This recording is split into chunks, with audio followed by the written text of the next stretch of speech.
മാന്യപ്രേക്ഷകർക്ക് നമസ്കാരം. അല്ല, ഒരൊന്നൊന്നര പണിയാണല്ലോ ഇരുന്ന് ശബരിനാഥ് ഇപ്പോ വാങ്ങിയിരിക്കുന്നത്.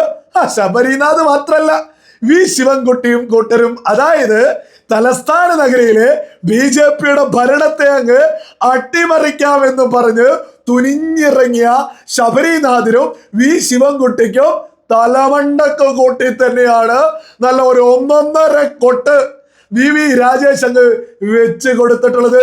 സുഗതന്റെ ലീവ് അംഗീകരിച്ചിരിക്കുന്നു.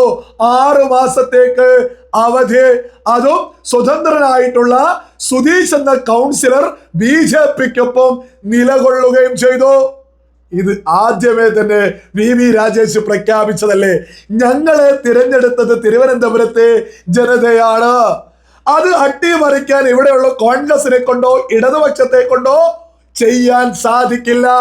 ഞങ്ങളെ തിരഞ്ഞെടുത്തിട്ടുണ്ടെങ്കിൽ ഞങ്ങൾ ഈ 5 വർഷവും ഭരണം പൂർത്തീകരിക്കും. ഈ ഭരണം കണ്ടിട്ട് വരുന്ന 2047 വരെ തിരുവനന്തപുരത്തെ ജനത ഞങ്ങളെ തന്നെ അധികാരത്തിൽ തന്നെ ഇരുത്തുമെന്നുള്ളത് VV രാജേഷ് പ്രഖ്യാപിച്ചതല്ലേ. ഞാൻ അപ്പോ വീഡിയോയിലൂടെ പറഞ്ഞിട്ടുണ്ട്, ശബരിനാഥ ആവുന്ന പണിക്ക് ഇറങ്ങിയാൽ മതി. വി ശിവൻകുട്ടി നിങ്ങളെ കൊണ്ട് കൂട്ടിയാൽ കൂടുന്നവരല്ല തലസ്ഥാന നഗരി ഭരിക്കുന്നത്. അവർ ജനങ്ങൾക്ക് വേണ്ടിയാണ് നിലകൊള്ളുന്നത്. ജനങ്ങൾക്ക് ആരെയാണോ താല്പര്യം അവര് മാത്രമേ തലസ്ഥാന നഗരിയിൽ തുടരൂ എന്നുള്ളതൊക്കെ നമ്മൾ വ്യക്തമായിട്ട് പറഞ്ഞതാ. ഞാൻ ആ സമയത്ത് ഒരു കാര്യം കൂടി എടുത്തു പറഞ്ഞിരുന്നു, ശബരിനാഥിനും കൂട്ടരും വി ശിവൻകുട്ടിയും കൂട്ടരും നിങ്ങൾക്കൊപ്പമുള്ള കൗൺസിലർമാരെ മുറയ്ക്ക് പിടിക്കാൻ ശ്രമിച്ചോളൂ. ഏതായാലും നിങ്ങൾക്ക് അതിലൊന്ന് സമാധാനിക്കും. ഏതായാലും കോൺഗ്രസിന്റെയോ ഇടതുപക്ഷത്തിന്റെയോ കൗൺസിലർ അല്ല ഇപ്പൊ പിന്തുണ കൊടുത്തിട്ടുള്ളത്. പക്ഷേ കോൺഗ്രസിന്റെ വിമതനായിട്ടുള്ള വ്യക്തി തന്നെയാണ്, കോൺഗ്രസ്സുകാരനായിരുന്നു മുമ്പ്, പിന്നീട് സ്വതന്ത്രനായിട്ട് മത്സരിച്ച സുധീഷ് തന്നെയാണ് BJP-യെ പിന്തുണച്ചിപ്പോ ലേറ്റസ്റ്റ് ആയിട്ട് ഈ രംഗത്തെത്തിയത്. അതായത് ഇത്തരത്തിലുള്ള ഒരു നിയമവുമില്ല, അവധി കൊടുക്കാനേ പാടില്ല എന്നൊക്കെ പറഞ്ഞ് ശബരിനാഥൻ രംഗത്തെത്തിയിട്ടുണ്ട്. കുറച്ച് സൗണ്ട് കുറവാണ്, പരമാവധി ഒന്ന് ശ്രദ്ധിച്ച് കേട്ടാൽ മതി. വളരെ കുറച്ച് സെക്കൻഡുകളാണ്, നിങ്ങൾ അതൊന്ന് കേട്ടു നോക്കൂ. ശബരിനാഥൻ പറയുന്നതൊന്ന് വെച്ചിട്ട് UDF സർക്കാർ പറയുന്നതൊന്ന് മുന്നോട്ട് വെക്കാനാ. നിങ്ങൾ കേട്ടു. 91K പറയുന്നത് absent himself without the permission of the municipality concerned from the meetings as the case may be. Without the permission of the municipality മാത്രമാണ് ചട്ടത്തിൽ പറയുന്നത്. ഈ without the permission of the municipality എന്ന് വെച്ചാൽ ലീവ് എന്നല്ല, അവധി എന്നല്ല. അപ്പം ലീവും അവധി എന്ന് പറഞ്ഞ സാധനം ഈ മുനിസിപ്പാലിറ്റി ചട്ടത്തിലില്ല. അപ്പം ഇന്ന് ബഹുമാനപ്പെട്ട മേയർ ലീവ് കൊടുക്കുന്നു എന്ന് പറഞ്ഞതും, രണ്ടാമത് ഈ ലീവ് കൊടുക്കുന്നതിന് ശബ്ദ വോട്ട് എടുക്കുന്നതൊന്നും നിയമത്തിൻ്റെ ഭാഗമല്ല. മുനിസിപ്പാലിറ്റി ആക്ടിൽ ലീവ് എന്ന് പറയുന്നത് നമ്മൾ ഒരു അനുകമ്പാപൂർവ്വം പ്രത്യേക സാഹചര്യങ്ങളിൽ ആരോഗ്യ വിഷയങ്ങളൊക്കെ കൊടുക്കുന്ന ഒരു സഹായമാണ്.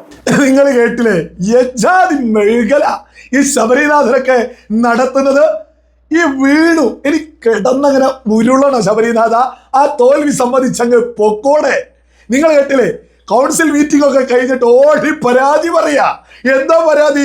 അവധിയോ ലീവോ ഇല്ല, പക്ഷെ ആരോഗ്യകരമായിട്ട് എന്തെങ്കിലും അസൗകര്യങ്ങൾ വന്നാൽ ഒരു സഹായം കൊടുക്കാം, ഇതിനല്ലേ ലീവ്. പിന്നെ ശബരിനാഥിനൊന്നും ഒരു വിവരവും ഇല്ല.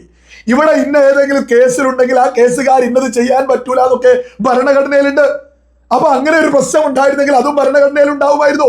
ഇവിടെ കൃത്യമായിട്ട് ലീവും അവധിയൊക്കെ ഉണ്ട് എന്നുള്ളത് ശബരിനാഥ നിങ്ങളുടെ സർക്കാർ തന്നെ കൗൺസിൽ മീറ്റിംഗിൽ പറഞ്ഞതായിട്ട് തെളിവുകൾ മേയർ പൊക്കിപ്പിടിച്ചത് കണ്ടിട്ടില്ലേ? അത് ഞാൻ ഇവിടെ ഒരു കാര്യം കൊടുക്കാം. അതായത് മേയർ പറയുന്നതാണ്, അതായത് VD സതീശൻ സർക്കാർ കൃത്യമായിട്ട് രേഖാമൂലം കൊടുത്തത് കേട്ടിട്ടാണ് കേട്ടോ ശബരിനാഥൻ വീണ്ടും ഓടിപ്പോയിട്ട് പരാതിയൊക്കെ ഇങ്ങനെ ഒരു നിയമമേ ഇല്ല എന്ന് പറയുന്നത്. ഏതായാലും മേയർ പറയുന്നത് കേട്ടു. ശബരിനാഥൻ UDF സർക്കാരിന്റെ സർക്കുലർ കേൾക്കണം. ശബരിനാഥൻ അങ്ങ് UDF നേതാവാണെങ്കിൽ അങ്ങയുടെ സർക്കാരിന്റെ സർക്കുലർ ഒന്ന് കേൾക്കണം.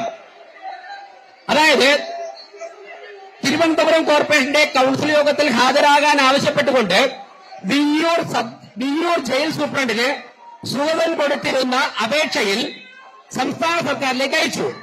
ആ അപേക്ഷയിൽ സംസ്ഥാന സർക്കാരിന്റെ മറുപടി സൂചനയിലേക്ക് ശ്രദ്ധ ക്ഷണിക്കുന്നു. തിരുവനന്തപുരം കോർപ്പറേഷന്റെ കൗൺസിൽ യോഗങ്ങൾ പങ്കെടുക്കുന്നതിനായി എസ്കോർട്ട് പരോൾ അനുവദിക്കണമെന്ന താങ്കളുടെ കത്തിലെ ആവശ്യം സർക്കാർ നിരസിച്ചിരുന്നു. മേൽ സാഹചര്യത്തിൽ കോർപ്പറേഷൻ കൗൺസിൽ യോഗ നടപടിക്രമങ്ങളിലും മറ്റും താങ്കൾക്ക് നേരിട്ട് പങ്കെടുക്കാൻ സാധിക്കില്ലെങ്കിലും താങ്കളുടെ കൗൺസിലർ സ്ഥാനത്തിന് അയോഗ്യത വരാതിരിക്കാൻ ജയിൽ സൂപ്രണ്ട് മുഖേന തിരുവനന്തപുരം കോർപ്പറേഷൻ കൗൺസിലിന് അപേക്ഷ സമർപ്പിക്കാൻ താങ്കൾക്ക് അനുവാദമുണ്ടായിരിക്കുന്നതാണ്. മുനിസിപ്പാലിറ്റി ആക്ട് അനുസരിച്ച് കോർപ്പറേഷൻ കൗൺസിൽ ഈ അവധി അപേക്ഷ വോട്ടിന് അംഗീകരിക്കുകയാണെങ്കിൽ താങ്കളുടെ കൗൺസിൽ സ്ഥാനം സുരക്ഷിതമായിരിക്കുമെന്ന് അറിയിക്കുന്നു.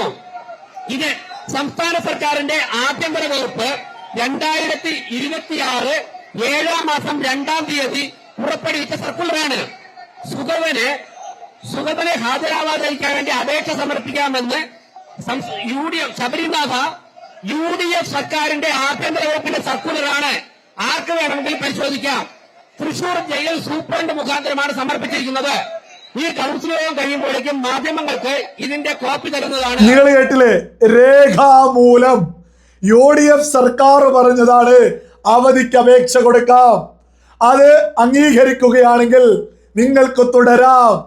പരോളൊന്നും അനുവദിച്ചിട്ടില്ല. പരമാവധി UDF സർക്കാരും ഒന്ന് തള്ളിയിടാൻ നോക്കിയതാ.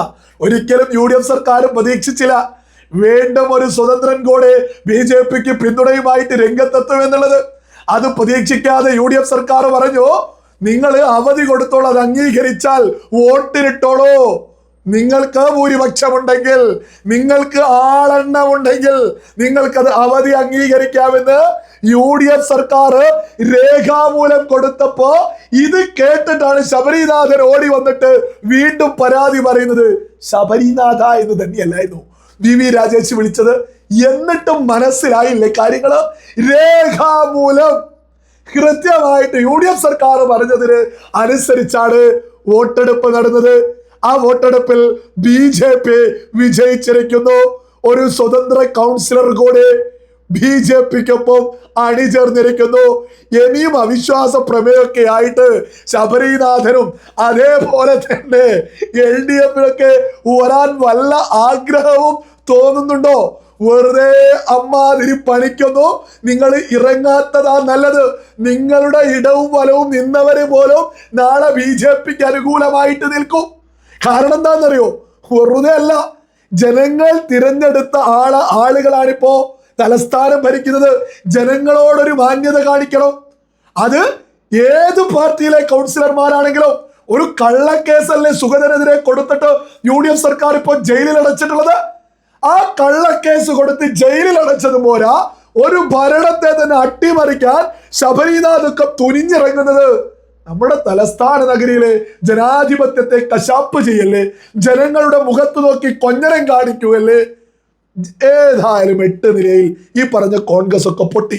ഇനി ഈ 5 വർഷം BJP ഭരിക്കട്ടെ. എന്തിനാണ് അട്ടിമറിക്കാനൊക്കെ ശ്രമിക്കുന്നത്? BJP ഇതേപോലെ തിരിച്ചു ചെയ്താൽ താങ്ങാനാവൂ ശബരിനാഥ? ഇവിടെ യഥാർത്ഥ ജനാധിപത്യമൊക്കെ BJP ആണ് നമ്മുടെ കേരളത്തിൽ പോലും ഉയർത്തിപ്പിടിക്കുന്നത് എന്നല്ലേ നമ്മൾ തിരിച്ചറിയേണ്ടത്? തലസ്ഥാന നഗരിയിൽ ജനങ്ങൾ BJP അധികാരത്തിലേക്ക് എത്തിച്ചു.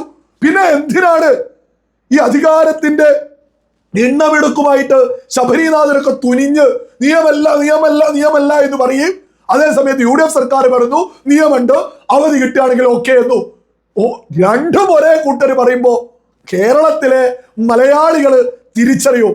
കോൺഗ്രസ് ഒക്കെ അധികാരം കിട്ടിയപ്പോഴേക്ക് അധികാരത്തിന്റെ തിണ്ണമെടുക്കുമായിട്ട് അഹങ്കാരത്തിലാണ് ശബരിനാഥനൊക്കെ തുനിഞ്ഞിറങ്ങിയത്. സകല മലയാളികളും തിരിച്ചറിയാ. വെറുതെ കേരളത്തിലെ തലസ്ഥാന നഗരിയിലെ ജനങ്ങളെയാണ് കോൺഗ്രസ് കൊഞ്ഞനം കുത്തി മുന്നോട്ട് പോകുന്നത്. ഏതായാലും VV രാജേശ്വരും തലസ്ഥാന നഗരിയിലെ ഭരണത്തെ ഒരാൾക്ക് പോലും തൊടാനാവില്ല എന്നും BJP കൃത്യമായിട്ട് പ്രഖ്യാപനം നടത്തിയിരിക്കുന്നു. ജനങ്ങളുടെ വോട്ടിന് മൂല്യം ഉയർത്തിപ്പിടിച്ച VV രാജേശ്വരും കൂട്ടർക്കും ഹൃദയത്തിൽ നിന്ന് അഭിനന്ദനങ്ങൾ നേരുന്നു.